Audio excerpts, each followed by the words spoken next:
Señor, Dios amado, precioso y majestuoso, aquí nos encontramos ávidos por escuchar tu palabra, por meditar en ella, por escudriñarla fiel y objetivamente, ávidos por la operación de tu Espíritu Santo en nuestros corazones, para vida y para salvación.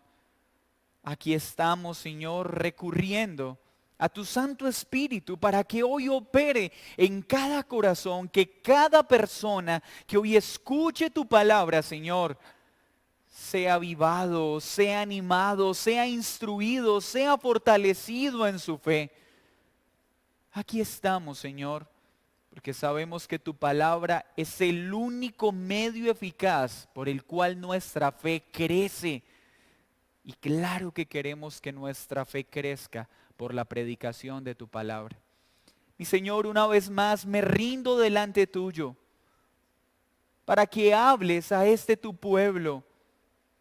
Que hoy sea un medio eficaz por el cual tu verdad sea comunicada. Pero en vano serían mis palabras si no son fieles a tu verdad y si no son guiadas por tu Santo Espíritu. Así que te pedimos juntos que seas tú, Señor, hablando a tu pueblo a través de este tu servidor. Te lo rogamos en los méritos del único nombre en que hay salvación. En el nombre de Jesucristo.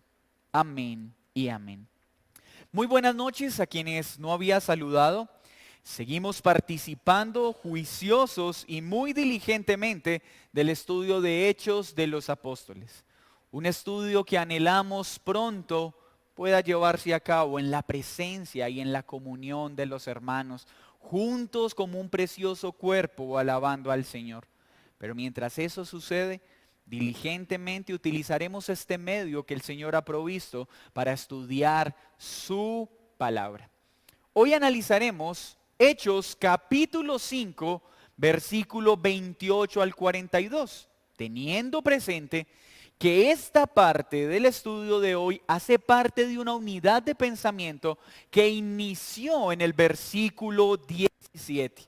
Una unidad que nos ubica en una situación de persecución, un nuevo momento de persecución que está rodeando a la iglesia del Señor Jesucristo y que intenta paralizar su avance. Pero vimos cómo el Señor opera para que su iglesia avance y sea exitosa en términos bíblicos frente a esta nueva persecución. Vamos a mirar entonces el versículo 28 al 42, pero leámoslo desde el 27 para unir el contexto de lo que veníamos estudiando el miércoles anterior. Voy a leer para ustedes, mis hermanos, y les pido me acompañen en la escritura. Cuando los trajeron, los presentaron en el concilio y el sumo sacerdote les preguntó diciendo: ¿no os mandamos estrictamente que no enseñaseis en ese nombre? Y ahora habéis llenado a Jerusalén de vuestra doctrina y queréis echar sobre nosotros la sangre de ese hombre. Respondiendo Pedro y los apóstoles dijeron: es necesario obedecer a Dios antes que a los hombres. El Dios de nuestros padres levantó a Jesús, a quien vosotros matasteis colgándolo en un madero. A este Dios ha exaltado con su diestra por príncipe y salvador, para dar a Israel arrepentimiento y perdón de pecados. Y nosotros somos testigos suyos de estas cosas, y también el Espíritu Santo, el cual ha dado Dios a los que le obedecen. Ellos, oyendo esto, se enfurecían y querían matarlos. Entonces, levantándose en el concilio un fariseo llamado Gamaliel, doctor de la ley, venerado de todo el pueblo, mandó que sacasen fuera por un momento a los apóstoles. Y luego dijo: varones israelitas, mirad por vosotros lo que vais a hacer respecto a estos hombres. Porque antes de estos días se levantó Teudas diciendo que era alguien. A este se unió un número como de 400 hombres, pero él fue muerto, y todos los que le obedecían fueron dispersados y reducidos a nada. Después de este, se levantó Judas el Galileo en los días del censo y llevó en pos de sí a mucho pueblo. Pereció también él, y todos los que le obedecían fueron dispersados. Y ahora os digo, apartaos de estos hombres y dejadlos, porque si este consejo o esta obra es de los hombres, se desvanecerá. Mas si es de Dios, no la podréis destruir. No seáis tal vez hallados luchando contra Dios. Y convinieron con él, y llamando a los apóstoles, después de azotarlos, les intimaron que no hablasen en el nombre de Jesús, y los pusieron en libertad. Y ellos salieron de la presencia del concilio, gozosos de haber sido tenidos por dignos de padecer afrenta por causa del nombre. Y todos los días en el templo y por las casas no cesaban de enseñar y de predicar a Jesucristo. Señor, gracias por tu preciosa y perfecta palabra.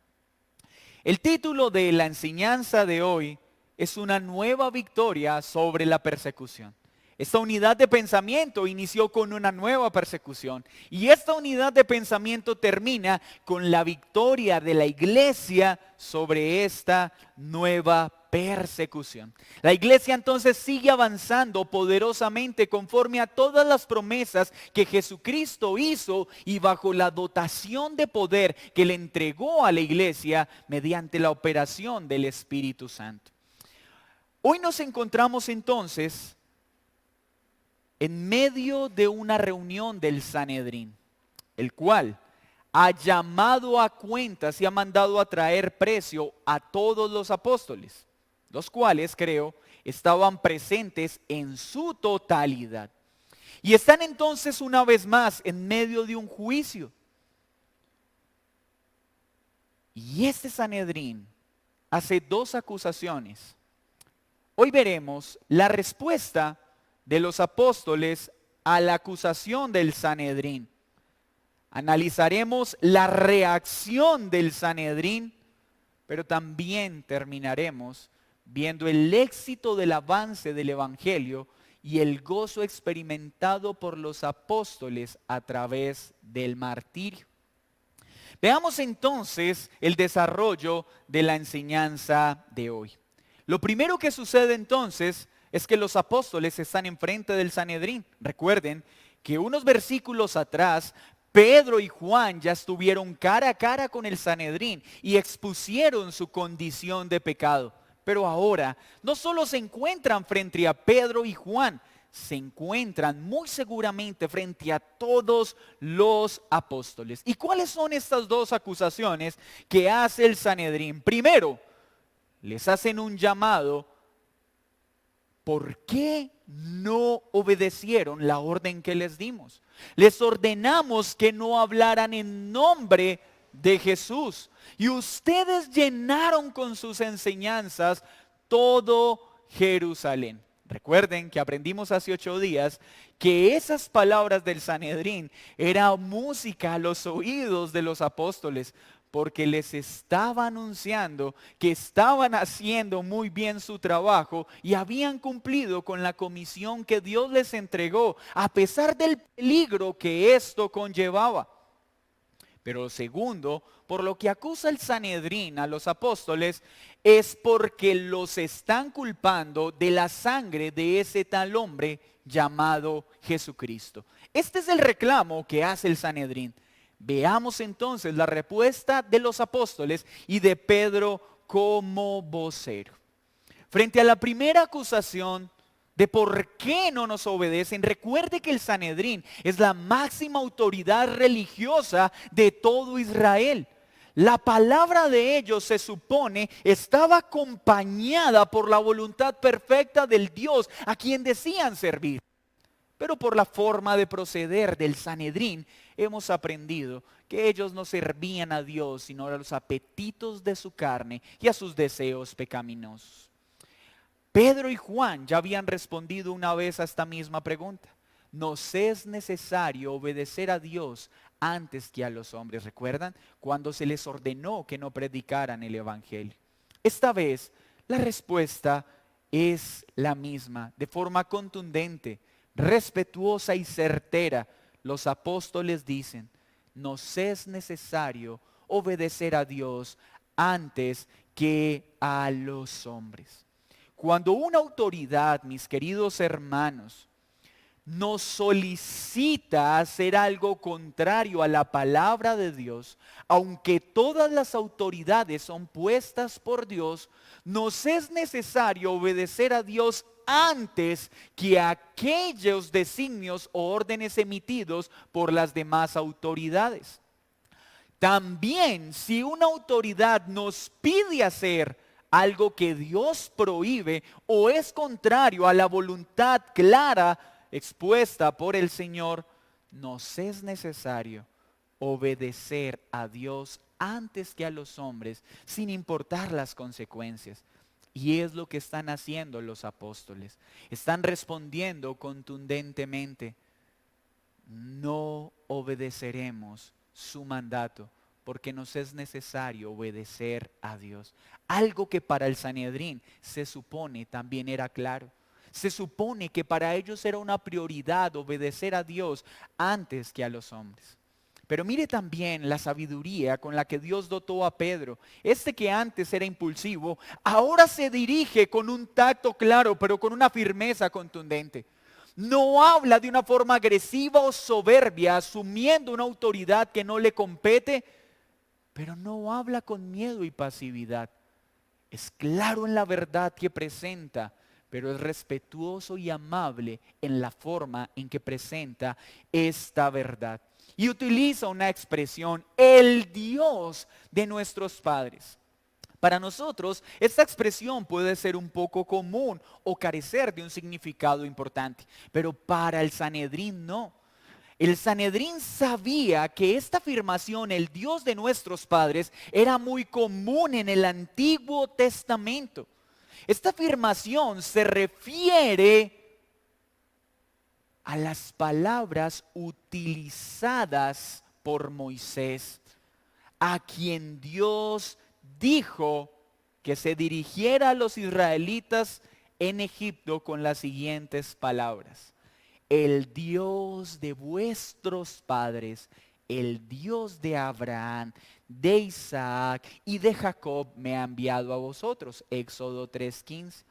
Con esta referencia indirecta a las palabras de Moisés, Pedro les está demostrando que este hombre de quien habla, Jesucristo, fue levantado, fue enviado por el mismo Dios de Abraham, por el mismo Dios de Isaac, por el mismo Dios de Jacob, que ellos dicen servir.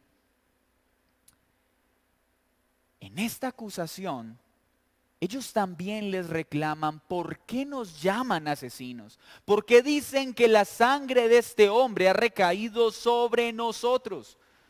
Pues con la respuesta clara de Pedro y los apóstoles, no están mostrando una suposición o una afirmación con duda.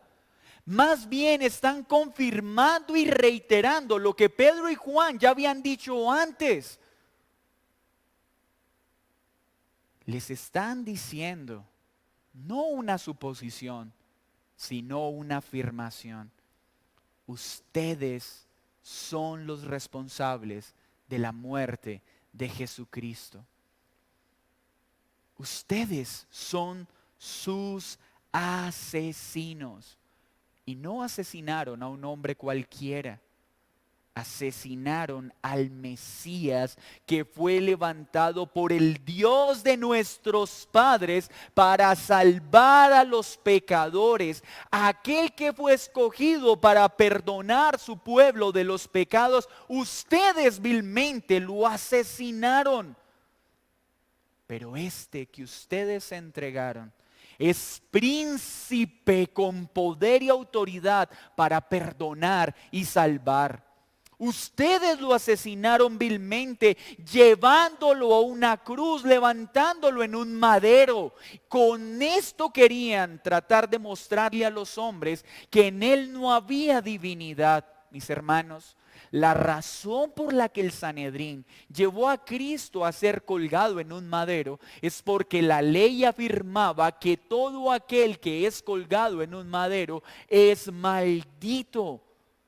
No fue casualidad en la forma en la que el Sanedrín escogió la muerte de Jesús.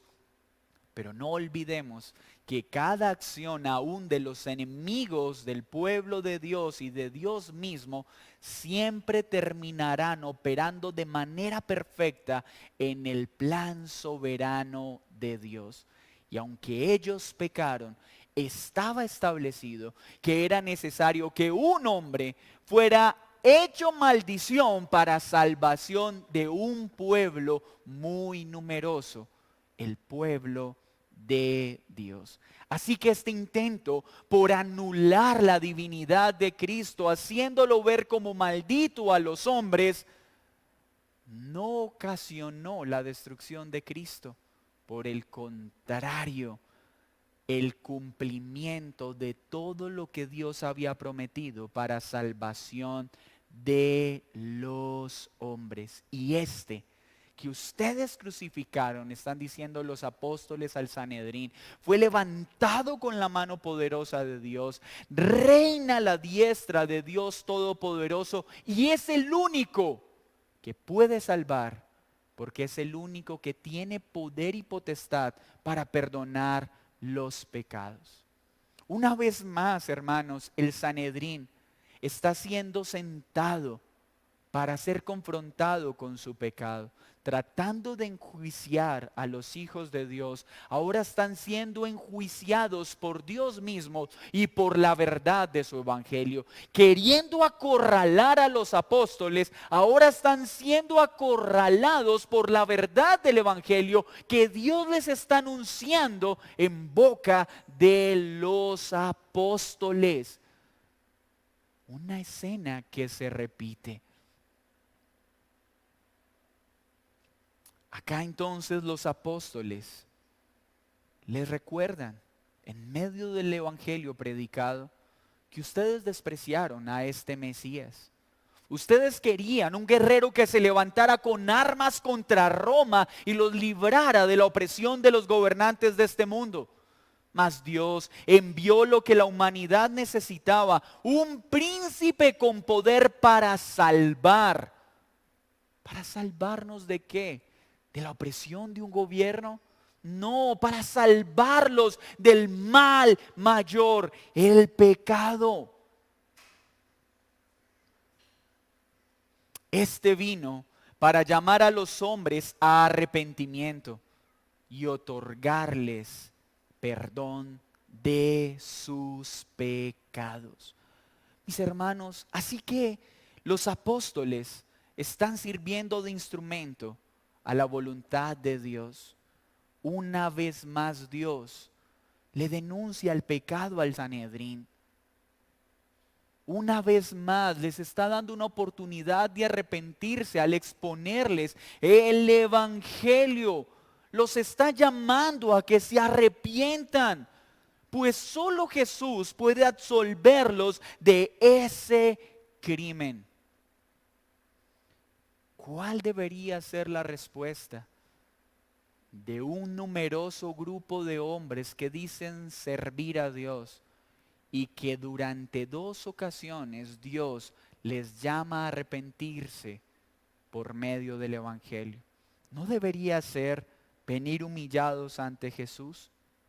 Pero más adelante veremos la reacción. Aquí también estamos viendo algo importante. Nota usted que en la predicación del evangelio, que una vez más está haciendo Pedro, les recuerda arrepentimiento y perdón. Pues mis hermanos, en la predicación del evangelio, estos dos conceptos son inseparables. Todos los hombres deben ser llamados a arrepentimiento. Pero al ser llamados a arrepentimiento deben ser guiados a Cristo, pues solo Cristo puede perdonar de los pecados. pecados. Pedro como vocero, al igual que en el discurso anterior que dio al Sanedrín, se dirige con respeto, pero presenta la verdad fielmente sin diluirla. Reitero, no presenta una actitud soberbia o irrespetuosa, pero sí fiel y con un carácter piadoso. Pedro una vez más vuelve a enseñarnos con su actuar que lo que predicamos no puede estar separado de cómo lo predicamos, aunque le estemos repitiendo lo mismo a una persona varias veces. Pues la convicción de pecado es un don que solo Dios puede obrar por medio de su Espíritu Santo. Nuestra tarea es predicar la verdad, pero hacerlo con un carácter piadoso. En este momento, los apóstoles, miren el verso 32 lo que hacen y les dicen, nosotros somos testigos suyos de estas cosas y también el Espíritu Santo. ¡Qué palabras tan contundentes! Pues los apóstoles entonces están hablando al Sanedrín, guiados por Dios. Y le están diciendo, nosotros somos testigos. Y es importante porque acá está en plural, no en singular. Recuerde que el Antiguo Testamento nos enseña que para que un testimonio tuviera validez mínimo, debía estar respaldado por 2 testigos. Pues mis hermanos, cuando Pedro y Juan estuvieron frente al Sanedrín y les denunciaron su pecado y dieron testimonio de Cristo, habían 2 testigos que validaron ese testimonio. Por lo tanto, el Sanedrín era inexcusable ahora delante de Dios, porque 2 testigos se presentaron para respaldar ese testimonio. Ahora, Dios los pone en una situación más compleja, pues ahora no tienen al frente 2 testigos. Ahora tienen toda la corte de apóstoles. Y si antes tenían un compromiso delante de Dios con 2 testigos, ¿cuánto más con los 12 apóstoles? Pues ya no podrían decir ante Dios que ese testimonio fue falso, porque la misma ley respaldaba las palabras de estos hombres. Pero note algo. Los apóstoles no solo se presentan ellos como testigos, aunque esto debería ser suficiente bajo la ley. Esto debería ser suficiente para que el Sanedrín afirmara lo que ustedes dicen es correcto. Pero los apóstoles dicen a alguien más, y por testigo no solo estamos nosotros, sino el Espíritu Santo. Ustedes en este momento están siendo confrontados no solo por nuestro testimonio, aunque es suficiente, sino por el testimonio del Espíritu Santo, el cual ha dado Dios a los que obedecen. ¿Pero a los que obedecen qué? A los que obedecen la enseñanza que los apóstoles ya presentaron anteriormente. A aquellos que obedecen el llamamiento del arrepentimiento. A aquellos que atienden el llamado de que vengan en arrepentimiento y reconozcan su pecado y pongan su fe en Jesucristo, el único que puede perdonar los pecados. A aquellos que obedecen ese mandato reciben el Espíritu Santo.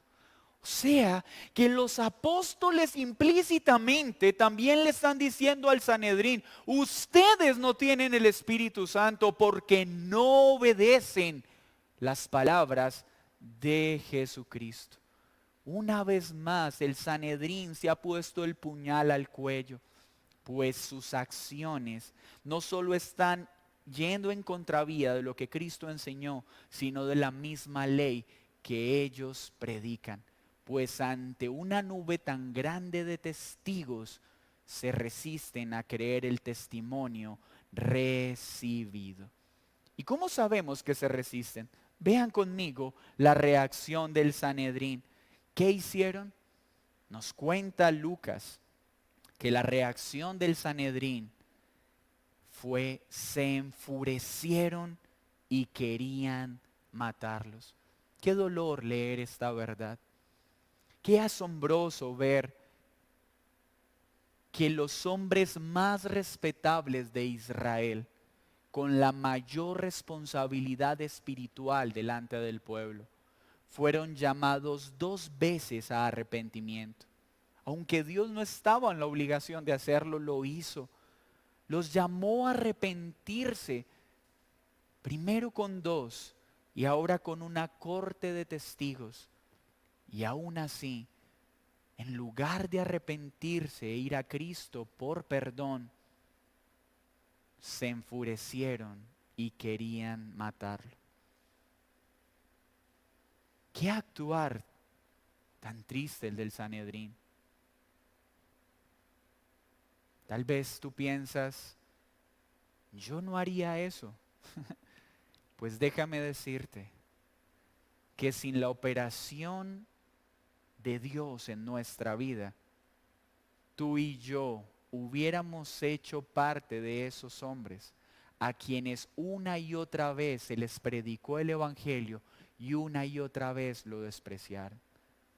No pienses que tú eres distinto a este pueblo, porque tú y yo no solo nos hubiéramos enfurecido, no solo hubiéramos tenido un sentimiento, un deseo de querer matar, muy seguramente tú y yo hubiéramos consumado el acto.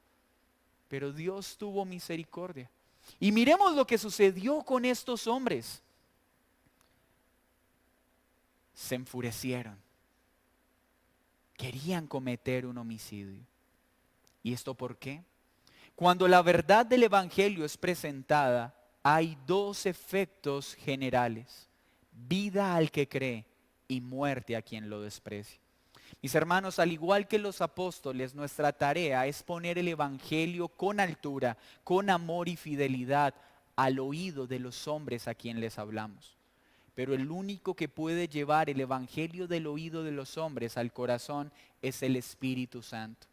Nosotros no somos llamados a querer imponer la verdad del Evangelio, a irritarnos con aquellos que no creen el Evangelio, mas como Pedro y los apóstoles, enseñar el Evangelio las veces que sea necesaria, las veces que Él nos lo ordene a una misma persona, a una misma comunidad, con la esperanza de que muchos crean y se arrepientan. Pero no todos creerán, no todos se arrepentirán. Para unos el Evangelio es olor de vida, para otros de muerte. Los primeros, aquellos para quienes el Evangelio es olor, fragancia de vida, en un momento se hacen conscientes de su condición de pecadores. Con humildad por la operación del Espíritu Santo, reconocen su maldad ante Dios y piden perdón. Mas los segundos, aquellos para quienes el Evangelio es hedor de muerte, enceguecidos por el pecado, se llenarán de ira contra estas preciosas verdades, una ira tan intensa que puede llevar a matar a quien está enseñando estas verdades. Así que los apóstoles que proclaman el Evangelio de Cristo pueden decir para el Sanedrín, estas palabras son olor de muerte. Pero para quienes fue fragancia de vida. ¿Recuerdan lo que hemos leído en los primeros capítulos? Se convirtieron como 3,000, se convirtieron como 5,000, luego se perdió la cuenta. Esos, el Evangelio les fue olor de vida. ¿Y cómo lo sabemos? Porque se arrepintieron, creyeron en Cristo y sus pecados fueron perdonados. Mas acá tenemos a un Sanedrín endurecido y enceguecido por el pecado. Así que mis hermanos, siempre que predicamos el Evangelio, habrán unos que creerán para vida, pero otros despreciarán el Evangelio y esto será para un juicio eterno, para un peso mayor de la ira de Dios por despreciar el llamado arrepentimiento y a fe en Cristo. Pero en medio de esta confrontación y en medio de este momento de ira y deseo de matar a los apóstoles, surge una inesperada ayuda. Nota en el texto, aparece un hombre llamado Gamaliel, miembro del Sanedrín, doctor de la ley, de gran prestigio entre los judíos. Y les da un consejo: no persigan a los apóstoles, pues si la obra que han emprendido es del hombre, desaparecerá. Pero si viene de Dios, la oposición que ustedes están efectuando es en vano. Y no se hallarán luchando contra los hombres, sino contra Dios mismo. Qué impresionante esto que está sucediendo. En Gamaliel vemos un hombre que con sabiduría ejerció su liderazgo en medio del concilio dominado por saduceos. Recuerden lo que aprendimos hace 8 días. El Sanedrín estaba dominado por los saduceos. Y un fariseo con autoridad y sabiduría logra persuadir a todo el concilio en su actuar. Pero acá la gloria no es para Gamaliel. Acá podemos ver la soberanía y la providencia de Dios para garantizar el avance de su reino. Pues movió a un hombre del Sanedrín a hablar verdad, de manera que el reino de Dios se siguiera extendiendo. Pues recordemos que Gamaliel es un fariseo. ¿Y quiénes fueron los que más se opusieron y persiguieron a Jesús durante su ministerio terrenal? Los fariseos. Y acá vemos a Dios utilizando a alguien que hace parte del grupo que más persiguió a Jesús en su ministerio terrenal, ahora sirviendo en favor de los apóstoles y del avance de la iglesia. Pues mis hermanos, esto lo vemos por toda la Escritura. Dios moviendo el corazón de reyes y autoridades para bien de su pueblo. Sucedió con Artajerjes, sucedió con Nabucodonosor, y acá lo estamos viendo una vez más con un miembro del Sanedrín. Pues cuando Dios está haciendo una obra clara y tangible en medio de su pueblo, nadie podrá obstruirlo, y Él enviará ayuda a su causa de las personas que menos nos imaginamos. Aún tiene la facultad y el poder para usar nuestros propios enemigos para nuestro bien. ¡Qué glorioso Dios tenemos! Pero en las palabras de Gamaliel aprendemos también algo muy importante. Cuando algo es de Dios, mis hermanos, cualquier intento por detenerlo es vano, pues todo lo que es de Dios permanecerá. Y esta afirmación nada tiene que ver con la famosa idea mística de que si es de Dios todo fluye fácilmente y si es de Dios hay paz en mi corazón. Esto no tiene que ver con eso. Porque muchas veces nos vamos a hallar haciendo la voluntad de Dios y nuestra alma estará turbada porque seremos perseguidos, porque seremos despedidos de nuestros trabajos por obedecer a Dios. Y no creas que a tu carne eso le va a dar paz, mas tu alma encontrará reposo en medio de la persecución y en medio del daño que pueda venir por agradar a Dios antes que a los hombres. Mis hermanos, muchas veces nos hallaremos haciendo la voluntad de Dios y las cosas no fluirán con facilidad, como hoy muchos enseñan. Es que si es de Dios, fluye fácilmente. Mis hermanos, esto era de Dios. Estaban llevando el evangelio a todas las naciones y estaban siendo perseguidos, azotados, amenazados de muerte. Pero si es de Dios, tenemos la certeza de que permanecerá. Y Él sustentará a sus hijos para permanecer firmes hasta el final por causa de su verdad. Pero hay algo muy importante que las palabras de Gamaliel contienen. Gamaliel nos enseña que el tiempo expone si algo está fundamentado en Dios o en los hombres. El tiempo, mis hermanos. Por eso nosotros tenemos que ser tan cuidadosos con las profesiones de fe o esas supuestas afirmaciones de que amo a Dios, de que doy mi vida por Dios, de que es que ese pastor es maravilloso, es que sin ese pastor mi vida seguiría siendo la misma. Mis hermanos, cuidado. Nuestra mirada debe estar puesta solo en Dios, porque Él es único que no cambia, porque Él es inmutable.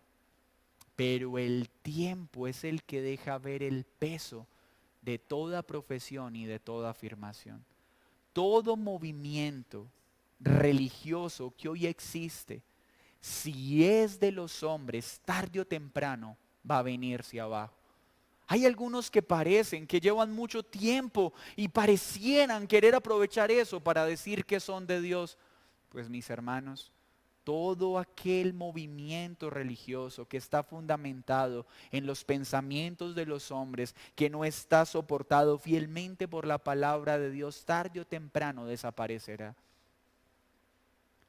Mas todo aquel que ha sido cimentado en Dios permanecerá. Así sea una iglesia pequeña de 10, de 15, de 20 personas. Pues si es de Dios, permanecerá. Pues no es el número lo que nos garantiza que algo sea de Dios o no lo sea. Es la fidelidad a su palabra. Que el Señor nos ayude a que nuestra profesión de fe, cuando sea pasada por el tiempo y por los años, se halle firme y robusta. Oremos al Señor para que no seamos de aquellos que hoy dicen amar a Dios y con el paso del tiempo dejarán ver que su fe estuvo fundamentada en los hombres y no en Dios. Que el Señor nos guarde como individuos, pero también como iglesia local. Roguemos para que esta iglesia local permanezca fiel en el amor que hoy dice profesar a Dios. Y que si esto está fundado en hombres, nos lo permita ver para arrepentirnos de nuestro pecado y hacernos a un lado. Porque la gloria debe ser para Dios y no de los hombres. Y utiliza dos ejemplos claros, Gamaliel. Uno de ellos es Teudas y el otro es Judas.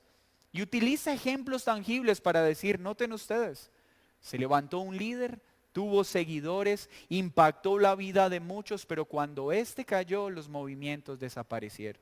En las dos ocasiones sucedió lo mismo. Mis hermanos, con temor digo, hoy hay muchos movimientos que están firmes, pero por sujeción o admiración de un hombre. Cuando estos hombres caigan por causa del pecado, por causa de la maldad, estos movimientos se vendrán abajo. Porque cuando algo está soportado en los hombres, tarde o temprano colapsará. Pero todo lo que es de Dios permanecerá hasta el fin. Y estos ejemplos son importantes, porque acá Gamaliel también le está diciendo algo al Sanedrín. Cuidado, estos dos movimientos, ni el de Teudas ni el de Judas, eran de Dios y desaparecieron. ¿Cuándo? Cuando su líder murió. ¿Notan ustedes que este movimiento llamado cristiano sufrió la muerte de su líder, Jesucristo? Y en lugar de desaparecer, ¿qué sucedió? Se multiplicó. ¿Por qué? Porque la iglesia está fundamentada en Cristo, en la roca inamovible, y la muerte no pudo retener a Cristo, porque Cristo venció la muerte. Gamaliel claramente les está diciendo, cuidado, porque estos hombres sirven a un Dios vivo. Y esto tiene que ser Dios, porque aunque con la muerte de su líder, sigue extendiéndose con poder. Y les dice algo contundente. Si ustedes se meten con estos hombres, muy seguramente estarán luchando contra Dios. Mis hermanos, Cuando alguien se levanta contra Cristo, contra la iglesia y contra su palabra, no está luchando con los hombres, no está luchando contra un movimiento, está luchando contra Dios mismo. Luego de esta afirmación, ¿qué hace el Sanedrín? Son persuadidos por este sabio consejo. Pero antes de hacerlo, nos dice el texto que azotaron e intimidaron a los apóstoles. Mis hermanos, los azotes eran para personas que cometían un delito. Una vez más, el Sanedrín está pecando. Está usando un mecanismo de disciplina de manera injusta. Sabemos por la escritura que los azotes eran hasta 40 azotes en la espalda y en el pecho. Usted escucha la palabra azote y es fácil que nuestro corazón se agite y se angustie. Pues en los razonamientos humanos, pensar en ser azotado sería suficiente para paralizar y tener miedo. Pero esta generación es distinta. Estos hombres de los cuales nos está hablando Lucas son diferentes. Porque aquello que paraliza el común de los hombres, a ellos no los paraliza, los moviliza. Pues mire lo que sucedió, los azotaron. ¿Y cuál debería ser el estado de ánimo de un hombre común? Tristeza y dolor por el sufrimiento. ¿Pero qué sucede en los apóstoles? Sintieron gozo por ser azotados. Sintieron felicidad por sufrir por causa de Cristo. Los apóstoles experimentaron gozo de ser perseguidos y azotados por ese precioso nombre en mayúscula, Jesucristo.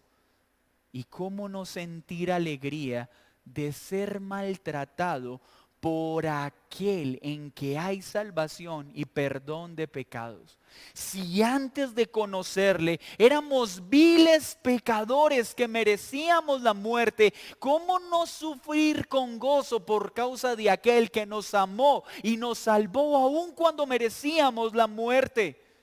Pues al entender tan grande salvación y tan precioso Salvador, con gusto sufriremos por su causa. Pues Él mismo dota con el poder y la gracia suficiente para que sus hijos permanezcan. Pero ¿saben también por qué hubo alegría? Porque esos azotes, en cierto sentido, también pusieron a prueba si su fe era genuina. Pues si su fe hubiera estado soportada en los hombres y no en Dios, hubieran declinado de su fe para no ser azotados. Hubieran abandonado el camino después de azotar. Pero ¿saben por qué hay alegría? Porque fueron azotados, fueron intimidados y siguieron con el deseo de predicar. Mostraron una clara evidencia de que su fe estaba soportada en una obra divina, no en un esfuerzo humano. Mis hermanos, cuando Dios salva a un hombre, no habrá un azote lo suficientemente fuerte como para que le haga declinar de su fe. Cuando Dios ha operado de manera sobrenatural a través de su Espíritu Santo en nosotros, por medio del poderoso Evangelio, no habrá tortura, no habrá persecución lo suficientemente fuerte como para hacernos negar a nuestro Salvador. Y los apóstoles lo están mostrando. Y aclaro como siempre lo hago. No les estoy diciendo, es deber nuestro permanecer valientes ante la persecución y no negar a Cristo. No, hoy les estoy diciendo, estén seguros que cuando venga la persecución, a pesar de lo cobardes que somos, el Espíritu Santo nos fortalecerá para permanecer firmes y no negar a nuestro Salvador. Porque es por la obra del Espíritu en los apóstoles que ellos permanecieron firmes, y es por la obra del Espíritu Santo que nosotros permaneceremos firmes aunque venga la más terrible persecución. ¿Qué esperanza tenemos en ese precioso Dios que nos ha salvado? ¿Y cómo no estar felices si Jesús comunicó en sus bienaventuranzas que debía regocijarse y alegrarse aquel que lo seguía cuando vinieran los insultos y la persecución. Pues dijo Jesús, vuestro galardón será grande en los cielos. Mis hermanos, la persecución, aunque no la buscamos, aunque no la anhelamos, cuando venga, recordaremos que el Espíritu de Dios nos dará la fuerza necesaria para estar firmes y que gran galardón nos espera. Por eso años más tarde, Pedro mismo dio ánimo a los cristianos de Asia Menor diciéndoles, regocíjense en la medida en que participan en los sufrimientos de Cristo. Mi hermano, cuando seas perseguido por ser fiel a Cristo y a sus enseñanzas, regocíjate. Así nos persigan, así nos maltraten, así nos abandonen, así nos den la espalda. Regocijaos pues en los sufrimientos con nuestro Salvador. Pero también vemos que lo que los enemigos intentaron usar para desanimar a la iglesia y paralizar su avance, Dios lo convirtió en una fuente de gozo y de ánimo para predicar el evangelio con valentía. Pues ¿qué sucedió? Fueron azotados, fueron intimidados una vez más. Pero esto frenó el avance de la iglesia. ¿La persecución paralizó la iglesia? No, mis hermanos. La persecución siempre ha servido como agua que riega una planta para que crezca con mayor belleza. Pues después de estos azotes, después de este intento por parar el avance de la iglesia, los apóstoles se levantaron con mayor denuedo y volvieron a predicar en el templo, volvieron a predicar en todas las casas con denuedo. Porque es necesario obedecer a Dios antes que a los hombres. ¿Qué aplicaciones entonces podemos extraer de esta porción? Como conclusión, vemos una vez más la victoria del evangelio para extensión del reino. La persecución vino, pero Dios siempre provee la salida a su iglesia, la sustenta en medio de la persecución y vence sobre la persecución. Lo primero entonces que debemos aprender, creo, hermanos, es que definitivamente el evangelio debe ser enseñado fielmente. Al igual que los apóstoles lo hicieron, tú y yo tenemos la responsabilidad de predicar fielmente la palabra sin agregarle ni quitarla, sin endurecerla o suavizarla, sin diluirla o maquillarla. Pero debemos predicar el evangelio amable y cálidamente, con toda fidelidad, pero con todo amor y con toda amabilidad. Así estemos enseñando el evangelio una y otra vez a las mismas personas y una y otra vez se resistan. Pues nuestro ánimo no depende de la respuesta favorable de los hombres. Nuestro ánimo descansa en cumplir el mandato de Dios, porque no sabemos cuándo alguien crea para arrepentimiento. Sabemos entonces que al predicar el evangelio no todos van a creer, mis hermanos, y esto es una realidad. Claro que anhelamos que todos los que nos escuchen crean, pero no todos van a creer, porque este evangelio que predicamos es una espada de doble filo. Es olor fragante de vida para unos y es olor de muerte para otros. Para los primeros,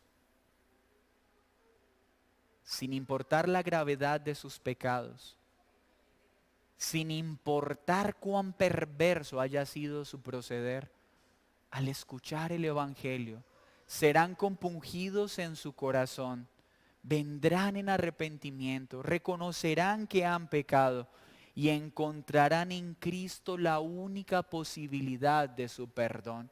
Estos experimentarán el gozo del evangelio, su olor fragante a vida. Pero también habrán otros que sin importar cuán morales parezcan a los ojos de los hombres, cada vez que escuchen el Evangelio, reaccionarán con enojo, con ira y aún querrán hasta matarnos. Despreciarán a Cristo como Salvador. No solo desearán matarnos, muchos intentarán hacerlo, porque para estos el Evangelio es olor a muerte.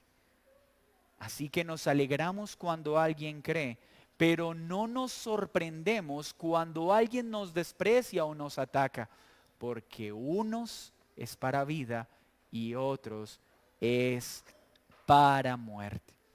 Mis hermanos, aprendamos que en una correcta predicación del Evangelio, el arrepentimiento y el perdón son dos variables inseparables, pues todo hombre debe arrepentirse de su pecado. Al reconocerse como pecador, ir al único príncipe que perdona los pecados y salva, Jesucristo. Llamar a arrepentimiento sin anunciar el perdón divino, o anunciar perdón divino sin llamar a arrepentimiento, son dos prácticas infructuosas que cercenan irresponsablemente el Evangelio. Cuando solo llamo a arrepentimiento y no conduzco a Cristo, estoy poniendo un peso sobre los hombres imposible de llevar y estoy tratando de enseñarles de que cambien su conducta en sus propias fuerzas, lo cual no sirve para nada. Pero cuando yo hablo del perdón que hay en el Evangelio sin llamar a arrepentimiento, estoy llevando a las personas a que tengan una confianza falsa en un perdón que no han experimentado, pues no han reconocido su pecado y su maldad. El arrepentimiento y el perdón van de la mano. El Evangelio entonces debe ser predicado. Y esta tarea debe hacerse con altura, con respeto, con amor y con amabilidad. Pero muchas veces, sin importar cuán amables, cuán diplomáticos seamos, enfrentaremos persecución, no por la forma en la que enseñamos, sino por el mensaje que enseñamos. Y cuando venga esa persecución, es necesario obedecer a Dios antes que a los hombres. La iglesia siempre debe llamar al pecado pecado, por más que quieran suavizarlo o cambiar el lenguaje. Todos los hombres están en pecado y todos los hombres deben ser llamados a arrepentimiento. Deben ser llamados a que vengan a Jesucristo, porque no hay otro camino, solo Él perdona, solo Él salva. Y esto es real hoy, mis hermanos. En muchos lugares la iglesia ya está afrontando gran persecución, pues se le está obligando a que no llamen el pecado como Dios lo llama, a que no se confronte la homosexualidad como un pecado sexual, sino como una inclinación del libre desarrollo de la personalidad. No dejaremos de llamar las cosas como la Biblia los llama. Aunque lo enseñemos con amor, no diluiremos la verdad. La homosexualidad es un pecado sexual. Hay naciones donde ya se está obligando a que a un pedófilo no se le llame pedófilo, sino MAP, una inclinación sexual particular. No, la pedofilia es pecado y es una aberración delante de Dios. En muchos lugares se está prohibiendo en los púlpitos llamar al aborto un homicidio.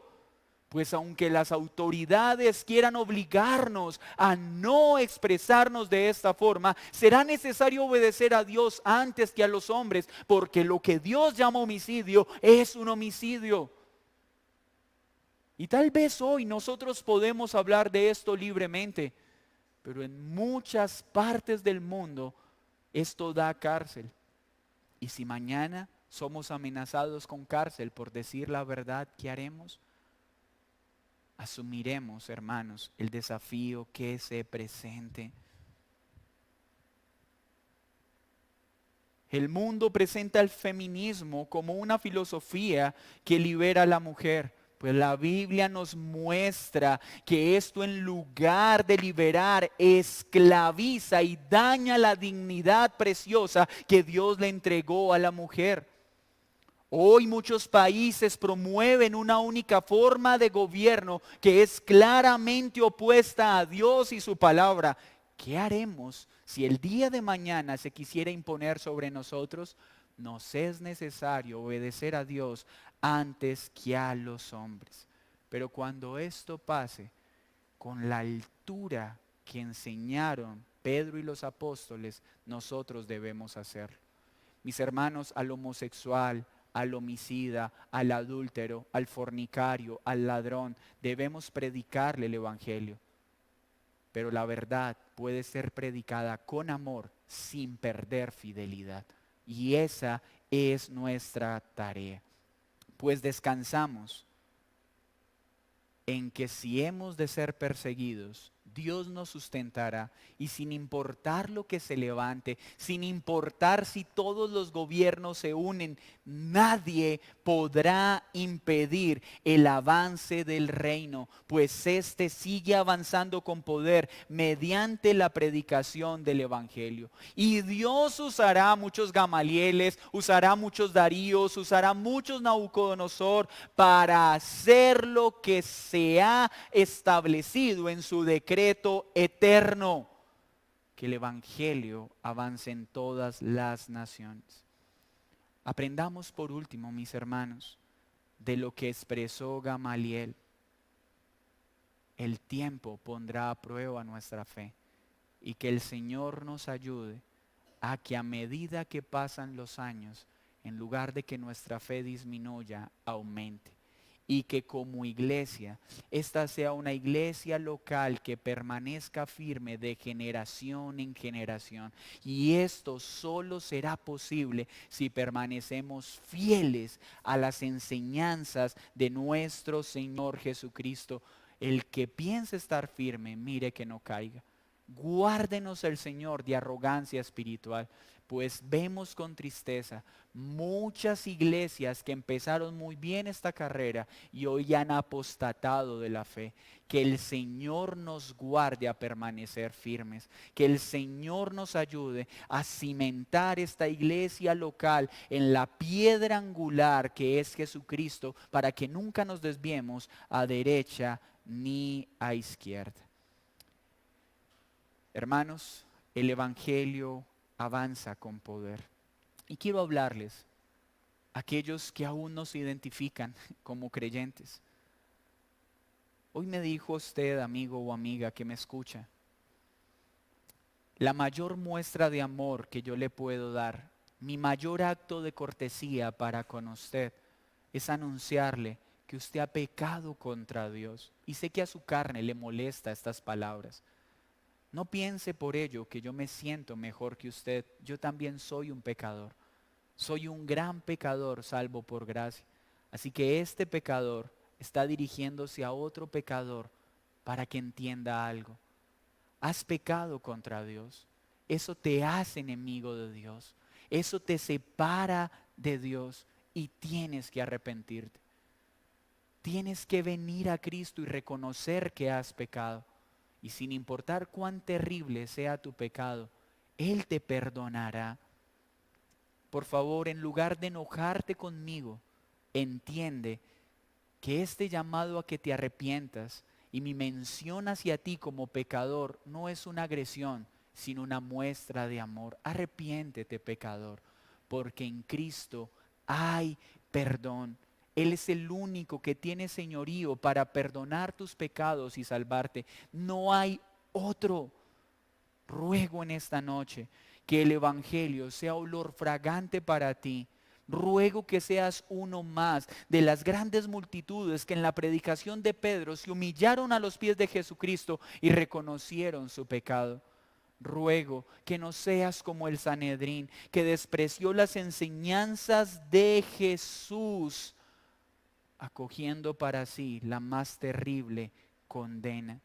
Pues si desprecias a Jesucristo, no me estás despreciando a mí, no estás despreciando a un hombre, estás despreciando a Dios mismo y el llamado de arrepentimiento que te está haciendo.